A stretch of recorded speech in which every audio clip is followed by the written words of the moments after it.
Good afternoon, and thank you for joining us for the first webinar of our spring webinar series. The Council on Undergraduate Research proudly presents a behind-the-scenes look at scholarship and practice of undergraduate research, or SPUR, which is our quarterly scholarly journal. I'm Robin Howard, Director of Membership and Volunteer Strategy and Experience for the Council on Undergraduate Research, and I'm joined today by James Kaplant, Editor-in-Chief of SPUR, Lisa Gates, Issue Editor, and we also have Beth Foxwell from the Kerr National Office on hand to answer any technical questions.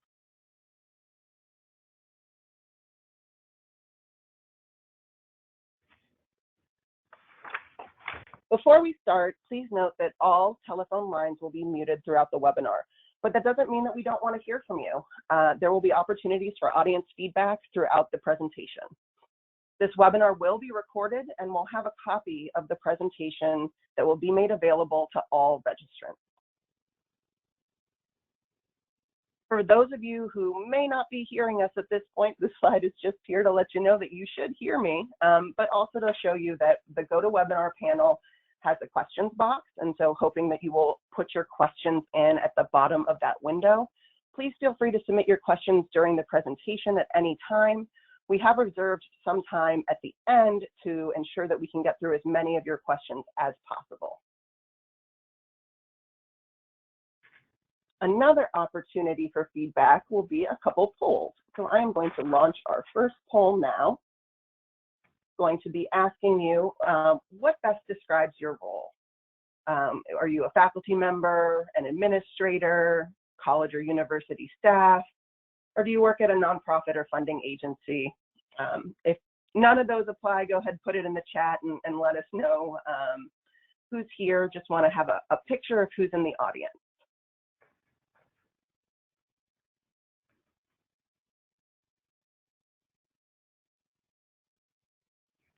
Okay, I'm going to go ahead and close that down. Let everybody know who we've got. We've got a good mix. Really third, and then a couple of people from nonprofits or funding agencies. So thanks so much for everybody for participating in that. We do have one more question now, and that is, are you a SPUR subscriber? So do you receive it in both hard copy and electronic formats, or just electronic? Or maybe you're just browsing what we have available on the Kerr website, or perhaps you're not a subscriber yet.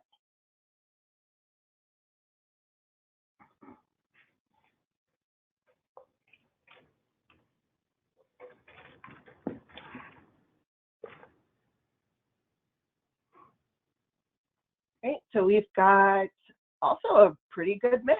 Lots of people that are receiving it both in hard copy and electronic format. Seeing it online, and some of us are not yet subscribers. We'll have to figure out who you are and see what we can do to get you on board. So now that we know a little bit about you, I'm going to turn it over to James to get started so you can learn a little bit more about SPUR. Okay, thank you, Robin. Well, I want to welcome everyone to the webinar. Most importantly, I hope you're doing well and staying healthy. I know these are turbulent times, and so I appreciate your joining us this afternoon. I serve as the Dean of the College of Humanities and Social Sciences at Valdosta State University, which is, Valdosta is right on the Florida-Georgia border. If you've ever been heading down to Disney World, you might have passed through Valdosta as the last stop for cheap gas before you get to Florida. I've been a Kerr counselor since 2001, so I've been involved with Kerr since the Social Science Division was created almost 20 years ago. I've been involved with what was the Kerr Quarterly. The precursor to SPUR was the Kerr Quarterly, and I think I was initially involved in 2005 or 2006 with the Kerr Quarterly, and with SPUR, I've had the honor of serving as editor-in-chief from 2015 through the present. And so we look forward to sharing with you some insights about the journal, as well as answering questions that you might have. On our next slide, we have just kind of an overview of our spring issue. This was in fall of 2019. And I know the print may be a little small, but you can see in our table of contents, you know, we publish articles on theory, practice, assessment, as well as international perspectives. So last fall was a really nice example of articles that were submitted to us dealing with, whether it's think pieces about undergraduate research, the assessment of undergraduate research, what you're doing on your campus, the actual practice of, such as cures, course-based undergraduate research experiences, or international perspectives. We have two editors of our international perspectives where we look at research at institutions across the globe, and we're always excited about that. And then you can see we have a section on undergraduate research highlights, as well as a book review that we do each issue. So that kind of gives you a nice overview, I think, of our table of contents and what that looks like. So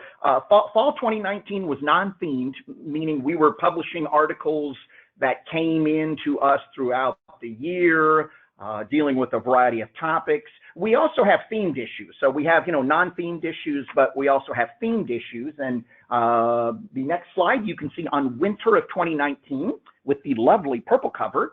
The theme there, Rebecca Jones, one of our issue editors from chemistry, did a really nice issue, a retrospective on undergraduate research. So kind of looking at some of the classic works on the assessment of undergraduate research, the role of NSF, how the process has maybe changed for promotion and tenure on our campuses, and how we look at undergraduate research. So this retrospective or assessment of undergraduate research, right, how those studies have evolved over time. So again, this was a themed issue. And also I would just point out that even when there's a theme to an issue, we also publish non-themed articles. Again, those are articles that are coming in throughout the year. So we publish four issues, fall, winter, spring, and summer each year. And we are actually in volume 3 of SPUR. So SPUR officially launched in the fall of 2017, and we're in the third volume right now, and already looking forward to the fourth volume and some upcoming issues. So you'll see on our next slide some of SPUR, the spring 2020 issue, which we're putting to bed right now. Lisa Gates, one of our wonderful issue editors that you'll hear from later, has been shepherding through that issue. So the issue coming out next month will be undergraduate research for the 21st century. Then summer and fall of 2020, these will be just general issues. Again, these are non-themed manuscripts, that we get throughout the year. Non-traditional approaches to undergraduate research, that's winter 2020. So we've already had the call for proposals on that one. We've already invited manuscripts. And then undergraduate research and climate change, we are especially excited about that topic. And that's kind of the whole reason we do themes, right? To try to tap into what are some of the cutting edge themes going on your campuses or in your undergraduate research programs. And Lisa will be chatting about that call for proposals coming up for spring of 2021. And then summer of next year, which seems like a long way away, but in the journal business, it'll be here before we know it. So summer of 2021 is undergraduate research, kind of innovative approaches in the arts and humanities. And again, invitations have gone out for that issue. It basically grew out of our winter 2020 call on non-traditional approaches, where we had a good number of submissions about very cool approaches in the arts and humanities, such as how oral histories are being used in undergraduate research, as well as some other approaches. So, I mean, what you can see on this slide then is, we have themed issues. Maybe 2 out of every 4 issues in a given volume are thematic issues where you would see a call for proposals. But then also we have general issues. And so we welcome that you submit to us on a variety of topics any time throughout the year. And and I'll talk a little bit about that in a second. To learn more about SPUR, just beyond today's webinar, we have the website, and this is through the Council on Undergraduate Research website.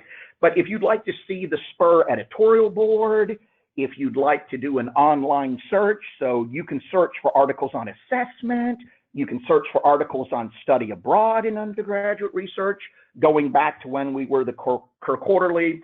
You can, of course, most importantly, I hope, get information on how to submit to us and what the submission guidelines are. And I should say just briefly about our editorial board, if you submit to us, if you submit a manuscript to us, it'll initially be assigned to most likely a division editor, say in chemistry or the social sciences or arts and humanities or geosciences.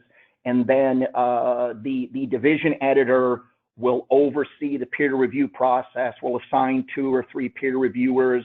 So you'll get feedback from 2 to 3 peer reviewers, as well as the issue editor, as well as myself. So I'll weigh in. We have a rigorous peer review, but it's also a very constructive peer review. I mean, I'm impressed every week with the incredibly thoughtful and detailed responses and critiques that our reviewers give, always in a positive, helpful fashion. I can't say that about all the other journals that I've submitted to or been involved with. And we have Beth Foxwell, who's our technical editor, was just sharing with me that we have about a 45% acceptance rate. So, I would argue it's a rigorous journal, but also we have a good number of revise and resubmits that ultimately move through to publication. So a 45% acceptance rate is where we're at over the last 12 months or so. And in just also share with you, in 2019, we had almost 50 manuscripts submitted to SPUR. 26 prospecti were submitted for call for proposals. And if you go back to 2018, we had about 21 prospecti that were submitted for calls for a call for proposals, as well as 34 manuscripts. So I think we're actually growing the number of manuscripts that are coming in each year, and we're always thrilled to see that. On the next slide, so beyond just kind of our general webpage, the next slide just kind of drills down a little bit and shows you that we have a SPUR and Kerr Quarterly index. And, for those of you that are faculty or administrators or college or university staff, I was pleased to see the wide distribution we have in this webinar. I find this invaluable. So again, in this index, you can look for articles on assessment, course-based undergraduate research experiences, like I said earlier, study abroad and undergraduate research, and this goes back several decades, and I think you'll find that helpful. And again, it's all peer-reviewed scholarship from Kerr Quarterly up through the scholarship and practice of undergraduate research. These are all peer-reviewed articles.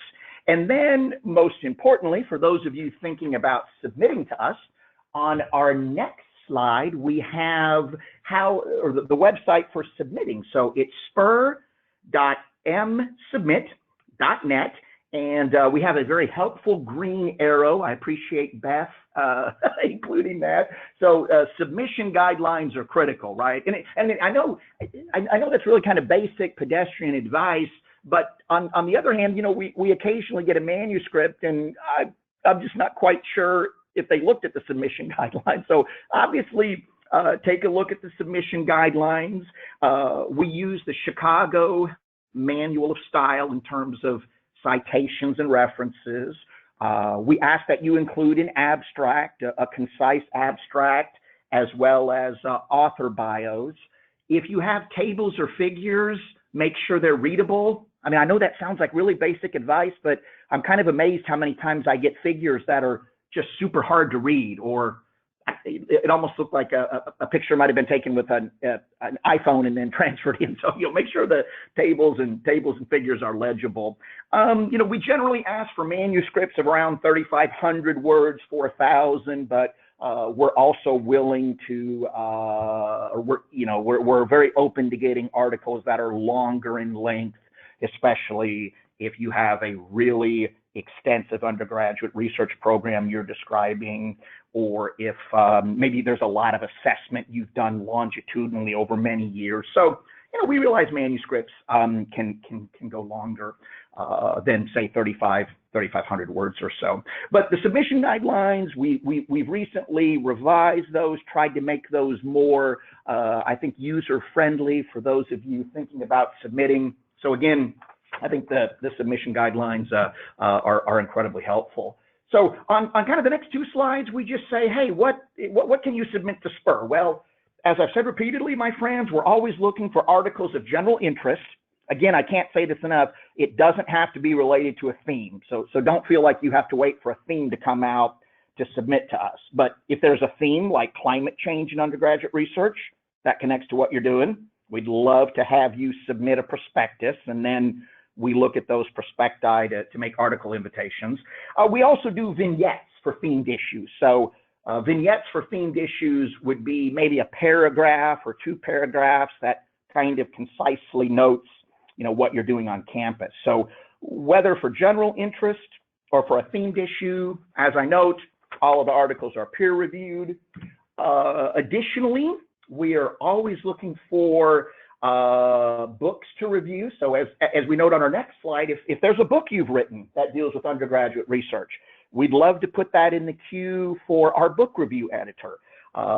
If there's interest in reviewing a book, we can put you in touch with our book review editor, Nicholas, who kind of manages that. And then finally, undergraduate research highlights. If you have co-published with one of your undergraduates within the last 6 months, you can give us a short description or a short abstract, if you will, on that publication with your students. And again, you can check that out at our website if you'd like to submit undergraduate research highlights, just another way to kind of highlight your students and the good work that you're doing with them. So I kind of, hinted at this in my little presentation, but, fundamentally, what are we looking for? So on the next slide, if you're thinking about, well, I'm interested in submitting to this journal, but what are the kind of general articles you're looking for? Well, my friends, we would begin with innovative models and practices in undergraduate research, which are transferable to other institutions. So if there's something very unique, very innovative that you've done that could very much benefit other liberal arts colleges or comprehensive regional universities or universities of all shapes and sizes, we'd love to see a submission. Articles that deal with assessment, especially related to RPG. I don't mean a rocket-propelled grenade, although I know it can feel like that sometimes. So my goodness, anything dealing with retention, progression, and graduation rates, how undergraduate research promotes any one of those 3 or all of those 3, we are always looking for those articles. Undergraduate research in connection to key economic, environment, political, and social challenges. Again, we hope we're really tapping into this with the upcoming issue on climate change. And then as we note on our next slide, creative ways to fund undergraduate research. We're always looking for articles on that front. And again, when we look at what's going on right now in terms of the pandemic and state budgets, right, to be honest, we're going to have to get even more creative with how we fund undergraduate research endeavors. I've mentioned a couple of times cures. So course-based undergraduate research experiences, we've been publishing a lot on that the last few years. CUR itself has been highlighting this, so we'd love to see what you're doing there. And then also models of mentoring undergraduate research. There's a voluminous literature, but we're always happy to see more. Oh, and then international perspectives. If you're at an institution in Canada or Central America or Europe or Asia, we'll put you in touch with our international perspectives editor. So my friends, these are just some examples. It's not meant to be exhaustive, but I hope that kind of helps in terms of the types of articles that we're looking for. And then the final slide for my segment before I hand it over to Dr. Gates is basically author guidelines. As I mentioned, you can see the submission guidelines. Those are nicely put on our website. But, talk with a SPUR editor. So if you're in chemistry, You can talk to our chemistry division editor. You can always reach out to me. You know, we're happy to give you feedback before you submit. And we also, I mean, even if you're not looking to submit something right now, we would love to have you as a reviewer. So if you're an undergraduate research program coordinator or a faculty member who's very involved in undergraduate research in your discipline or department, we would love to have you sign up as a reviewer for manuscripts that come into our journal. And you can just send an email to spur@cur.org, and we will get you in our database, and would love to have your professional service in that area. So that's kind of a quick overview from where I sit as editor-in-chief. And so let me turn it over to my partner in crime, Dr. Lisa Gates, who serves as one of our issue editors. Thank you, James. I am coming to you from the comfort of my living room, and so hopefully the internet access remains robust. My name is Lisa Gates, and I'm Associate Dean for Fellowships and Research at Middlebury College in Middlebury, Vermont. I've been involved with CUR since 2015, first with the at-large division, and now with the URPD position, which is part of my role at the college. I became involved with SPUR very early on at the time of transition from the CUR Quarterly to SPUR's current shape and format, which was a very exciting process. And I just want to, before I launch into some discussion of the issues that I've been working on, I just want to reiterate James's encouragement for folks to sign up to be reviewers. We're always looking for reviewers who have particular areas of expertise that match up to the articles that we're receiving. We welcome people from all kinds of institutions. I know the liberal arts college scene very well, but I don't know the comprehensive regional university scene terribly well. So really, everyone from faculty and staff and different roles in different institutions, your expertise is very welcome. And I encourage you, if you have particular areas of focus, to note that when you sign up to be a reviewer. Okay, let's go on to the next slide.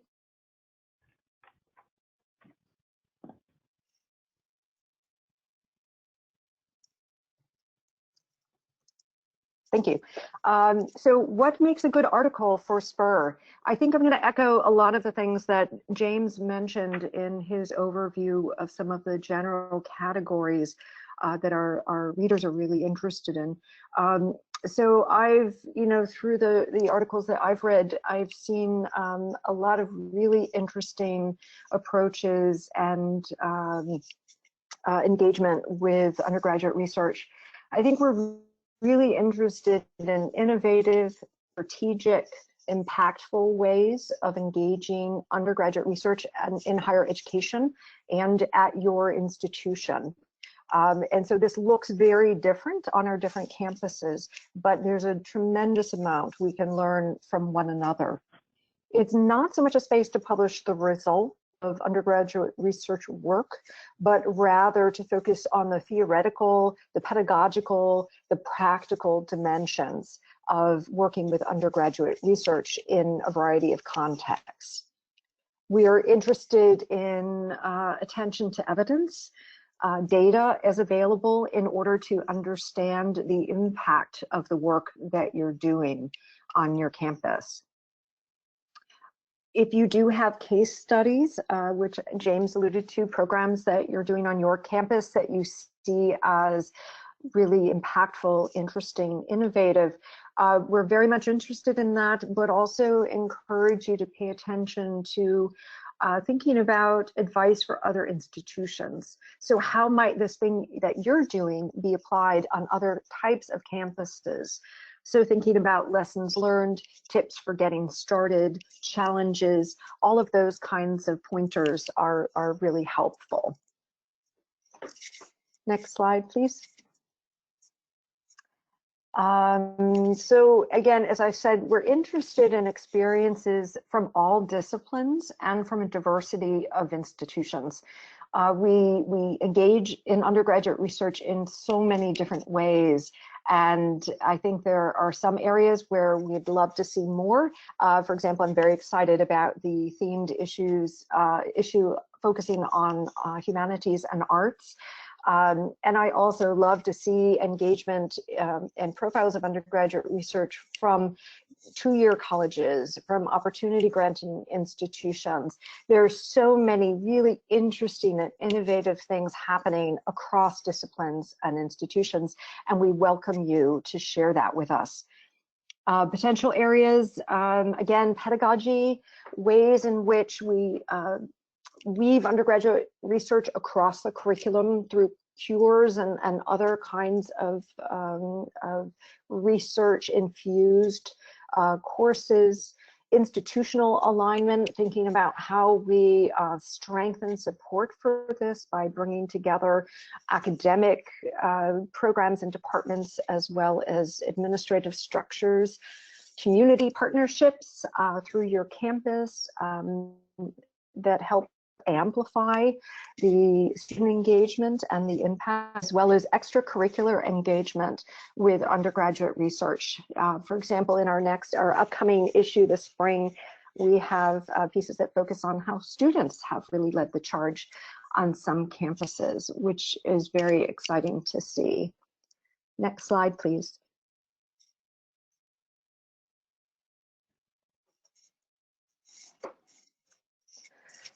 I also wanted to draw your attention to our spring 2021 issue.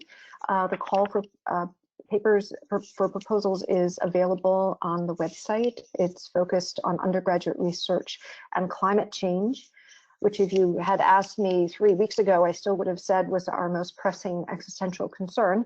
And it still is extremely important.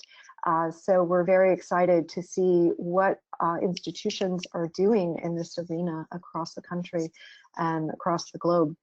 Some areas in particular that are highlighted in the call for proposals include the impact of undergraduate research on policy at the local, state, or international levels, models of undergraduate research that are designed to engage communities and develop solutions to local or regional or state problems. We certainly have a lot of that kind of activity going on our campus, and I know other institutions do as well. Connections that you've explored between undergraduate research and advocacy and activism, and how do these things come together for our campuses, for our students. Thinking about interdisciplinary collaborations involving undergraduate research and climate change.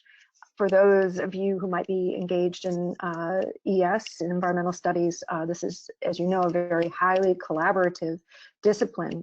So wanting to explore the ways in which that comes together through your work and through undergraduate research. Next slide, please.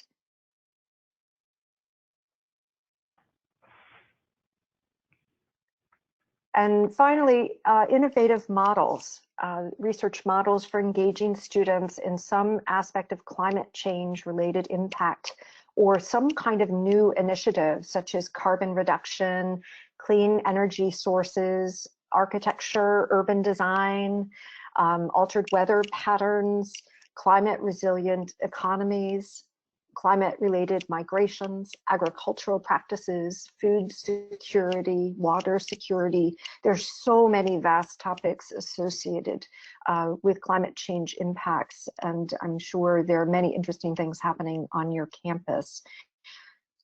For this issue, we are seeking 4 to 5 articles. James mentioned the general article length, and again, there's variation in that depending on the breadth and depth of the article. We see both very focused articles as well as broader studies. We also welcome shorter vignettes. So we're looking for proposals to be submitted by April 7th, which is next week. And the submission address is here. It's on the SPUR website, spur.msubmit.net. And please describe the focus of the proposed article or vignette in the proposal.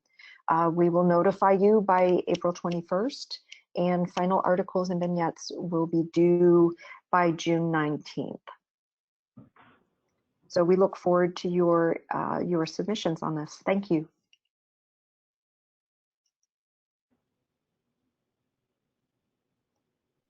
Thanks very much, James and Lisa, for giving us that background. I just wanted to remind everyone that we do have the questions panel, and on the right side of your screen, you should see the go to meeting panel and a question setting. And so we do have a couple that have come in throughout the questions, but please feel free to ask any additional ones that you have. So the first question, this one probably would be for James. What's the average processing time for an article from submission to decision, and how that review process works, and then how long until publication? Yeah, that's a great question. So I think we've all probably been in a situation where we submit something to a journal and then, oh my Lord, do not hear things for a long months and months and months. Or if we do get accepted, it can be, I don't know, 2 years or sometimes even longer, the publication. So we endeavor, at least my focus is to get feedback to you within 3 to 4 months. I was just in touch with some authors who submitted actually in January. So I was very pleased. We were in touch in March on a revise and resubmit. Now, to be honest with you, there are cases where sometimes we have to go through 6 or 7 reviewers until we get 2 to 3 who have accepted. That's why, if you're interested in reviewing, to echo Lisa's point, we'd love to have you sign up as a reviewer. So there are some cases where it may be from submission to my getting the word to you, rejected, accepted with minor revisions, or accepted, or a major revise and resubmit. That might sometimes stretch out to 6 months. But I want you to know you can always email me at any time. It never annoys me. I will always update you. I have 1 reviewer in. I have 2 reviewers in. I'm waiting. I just need to hear from the division editor. I'll get in touch with the division editor. So yeah, ideally 3 to 4. Sometimes it might be 6 months or a bit longer. I am pleased that when we generally, so if it's a themed issue, you can see with our timeline on themed issues, we pretty much have you submit a prospectus. We make a decision. So Lisa and I will later this month look at all the ones for climate change. We'll do invitations. So, I mean, that's pretty much a year timeline from when you submit that manuscript to when it comes out in print. We're pretty much publishing it within a year.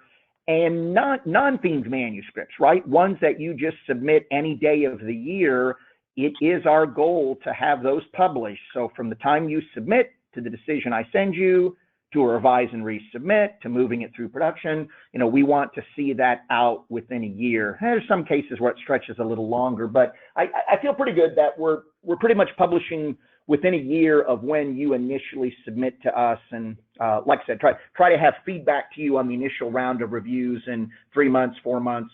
Some occasions it stretches to 6, but those are some of our most important questions when we submit to a journal. So I appreciate those questions.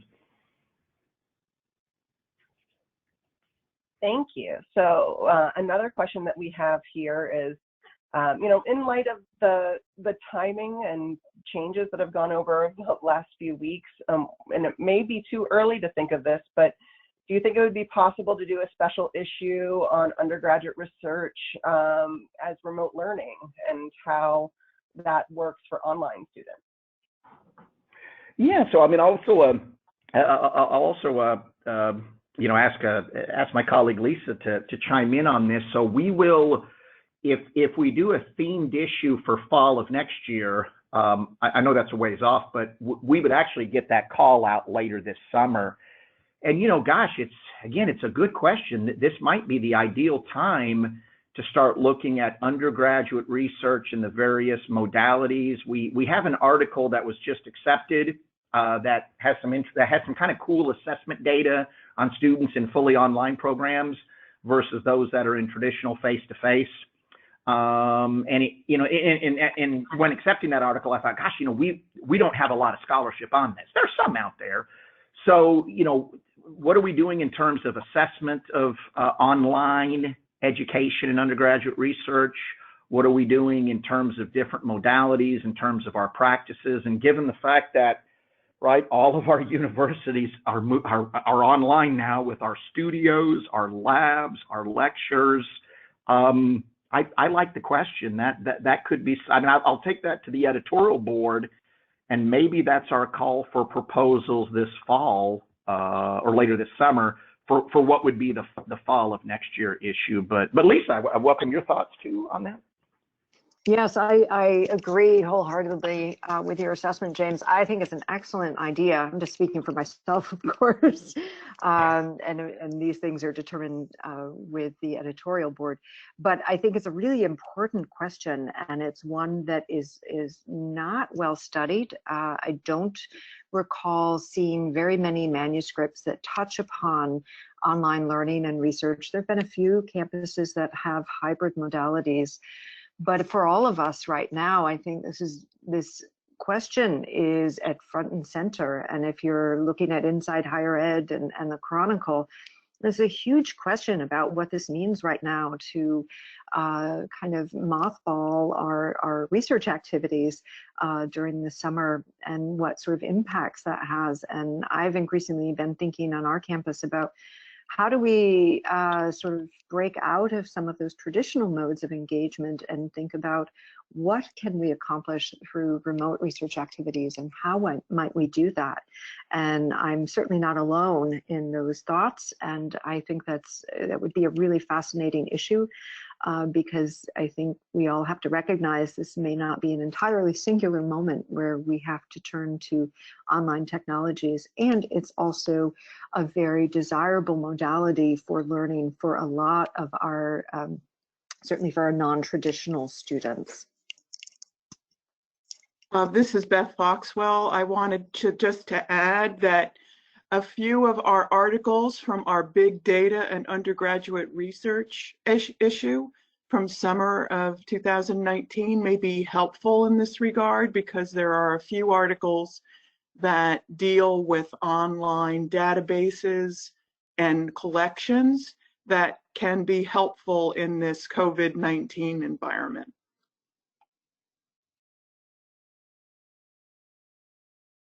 Great, thank you. Thank you all. So I just want to remind you that you can ask a question if you do have one. We do have a few more to get through, but just wanted to post that there is still time for a few more. So one question that's come in is, for the vignettes, are those shorter, paragraph or two, are they summaries of other articles that have been published elsewhere, or are those also initial publications? Oh yeah. Thank you, Robin. So yeah, my apologies if I blew through that too quickly. So yeah, vignettes are these are initial original publications. I mean, these are descriptions of what you're doing, or they may even be a description of some of what you've done in terms of assessment. So yeah, they're not summaries of previous articles. They're not summaries of previous work.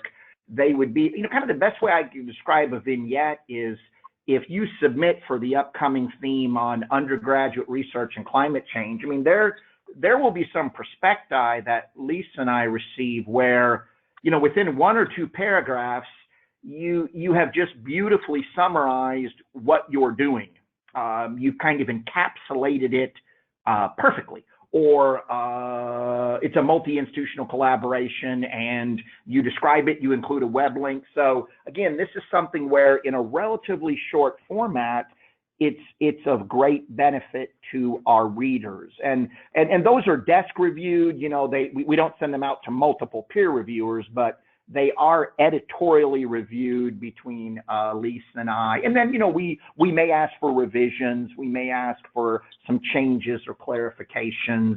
And when you submit, right, you can tell us, okay, I'm submitting a vignette. This is a vignette I would like to have considered for publication, or this is a full-length manuscript I would like to have submitted for publication, and not to muddy the waters too much, but, there might be some cases where, you wanted to submit a manuscript, we had 5 or 6 others that for whatever reason are kind of higher on our priority list, but we might come back to you and say, well, we can't necessarily, or we don't really have room to ask you to submit a full-length manuscript, but how about a vignette? We would like our readers to know about the really cool work you're doing, and so that original publication could still happen as a vignette.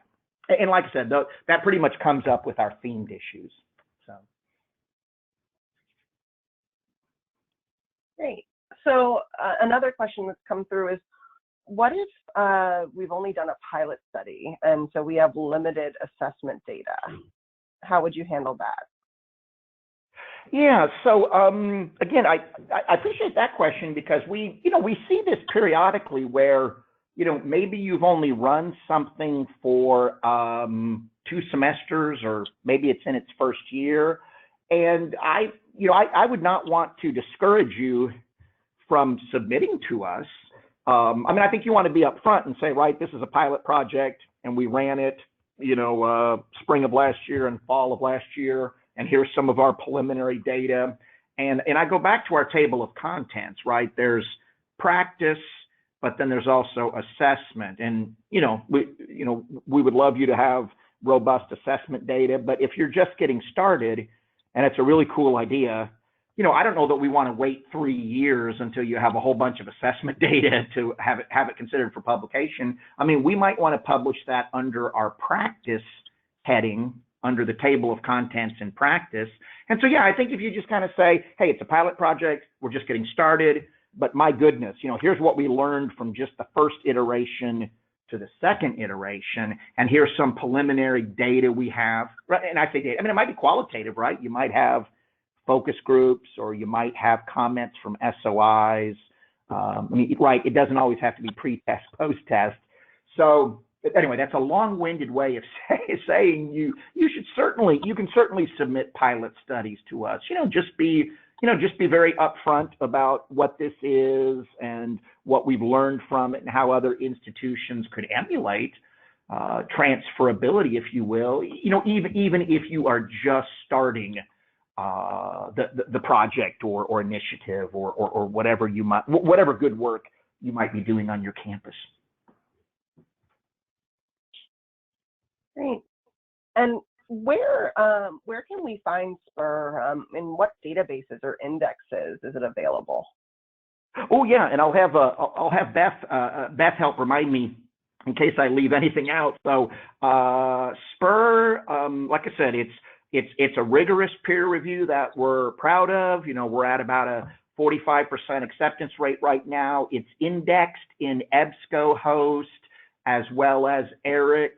Once we have 3 volumes, which we're almost there, once we have 3 full volumes of SPUR, there's a variety of databases that we can take our journal to and say, here's 3 years of peer-reviewed scholarship to have that considered. So, I hope we're dramatically expanding the databases and indices that we're in, very quickly within the next year. But Beth, there might be others that I failed to mention. Yes, James. SPUR is also in ProQuest Education, and those ProQuest citations are showing up in Google Scholar.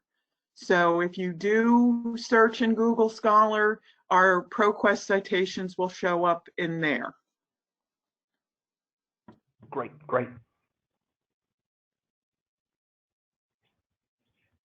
All right. Well, thank you so much again to James and Lisa and Beth for sharing everything in today's webinar. We've had some great discussion and questions, and if anything else comes up and you do have questions, please remember that there is the SPUR email address, spur@cur.org. You can also find other information about the Council on Undergraduate Research at cur.org, or if you have just kind of a general question, you can always reach us at cur@cur.org. And please, there's lots going on in this time. Please remember that we have the CUR community. You can always reach out to other CUR members to find out what they're doing on their campuses and ask questions on a daily basis.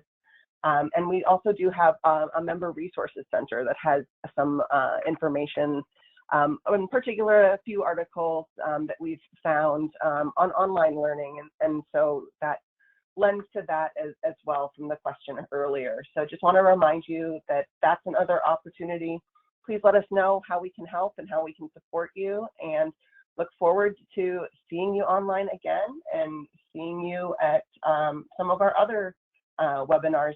We do have 2 more coming up, and those are on our website, cur.org, and under what we do, and go to webinars. You can register for them there. So I encourage you to take a look at those as well. And thank you so much, everyone, for your time, and have a great rest of your day. Okay, thank you, everyone.